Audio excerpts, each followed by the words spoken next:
It's that time of the year, the end of your reflections, time to review our year and get ready to bring in the new year. End of your reflections and to pick our word of the year for the next year.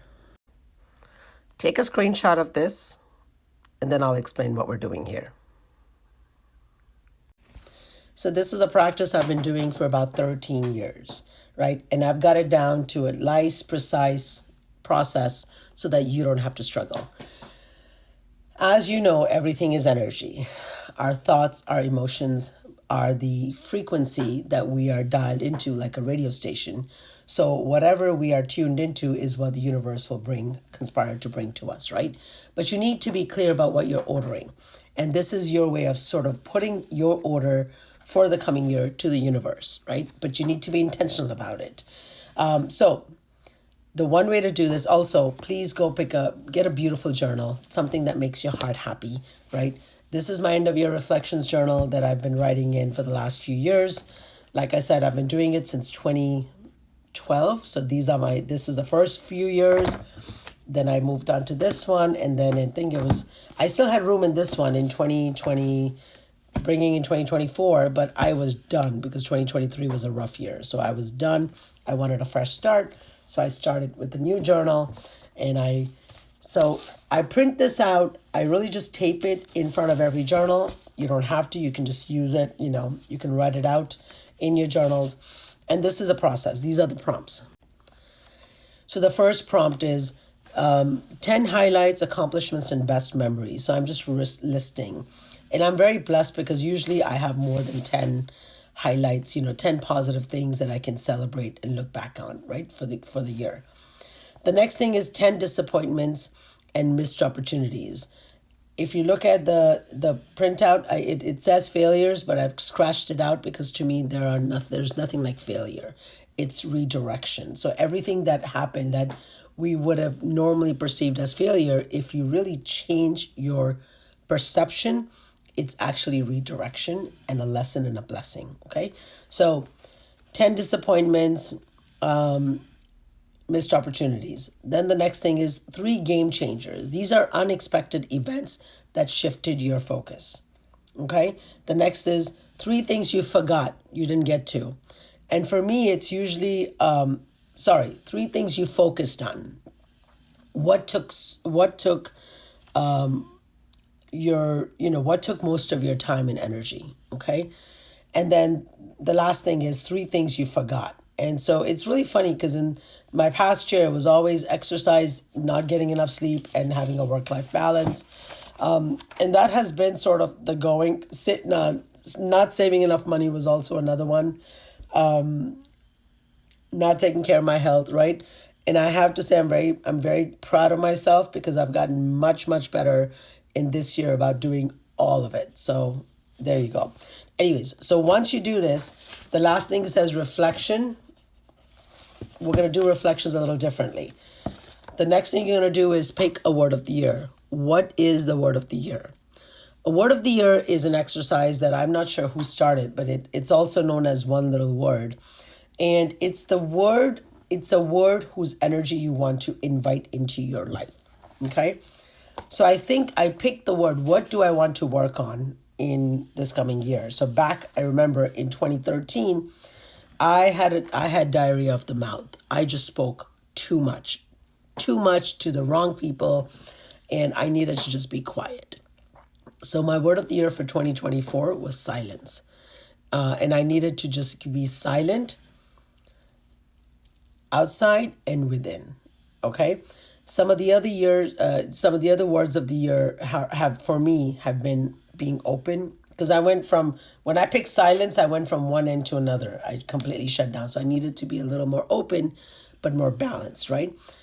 And then I picked miracles, flourish, prosper, lucrative, abundance.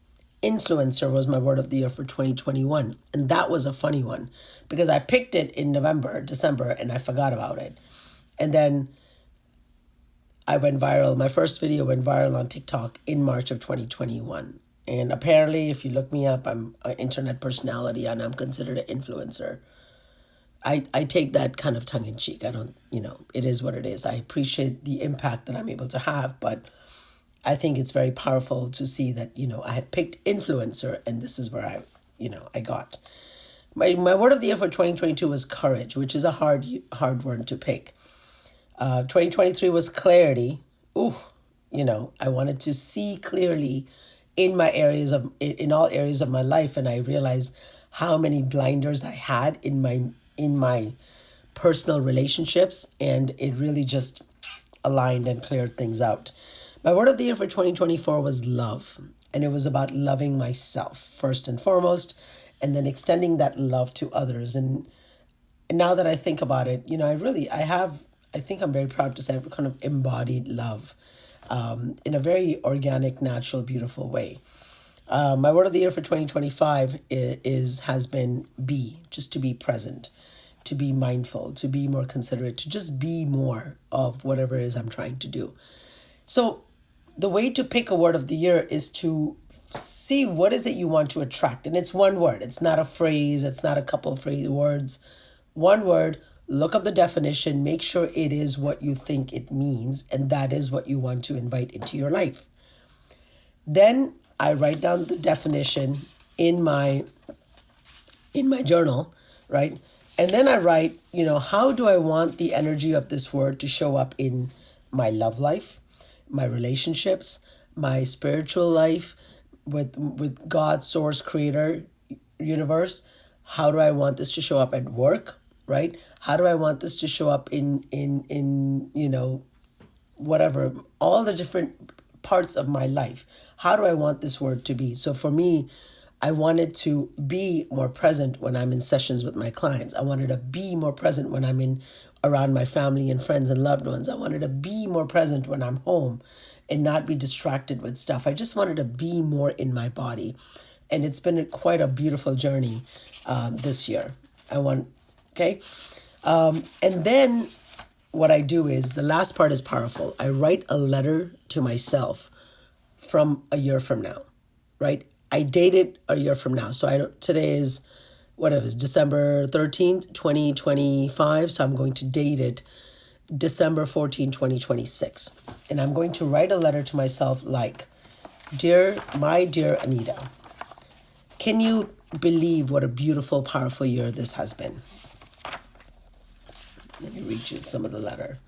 What an incredible year. So this is something I wrote in 2023. And I wrote November 11th. And I said, dearest Anita, what an incredible year 2024 has been so far. Who would have imagined that so many amazingly positive and beautiful things miraculously and effortlessly have happened this year? I am still amazed at how quickly I was able to get credentialed under my own business. And I went and wrote down, I'm so grateful that I was able to, that this year, blah, blah, blah, blah. And I listed all these things that I wanted to accomplish. I wanted to manifest as if it was already done. Now, you can type it up and then print it out and put it in your journal, or you can write it up. It doesn't matter, but just do it, right?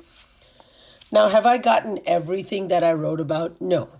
But have I gotten a lot of it and then some? Absolutely, right? But at least I was intentional about it. So, word of the year, end of year reflections. Like I said, pick a journal and start bringing in this beautiful 2026.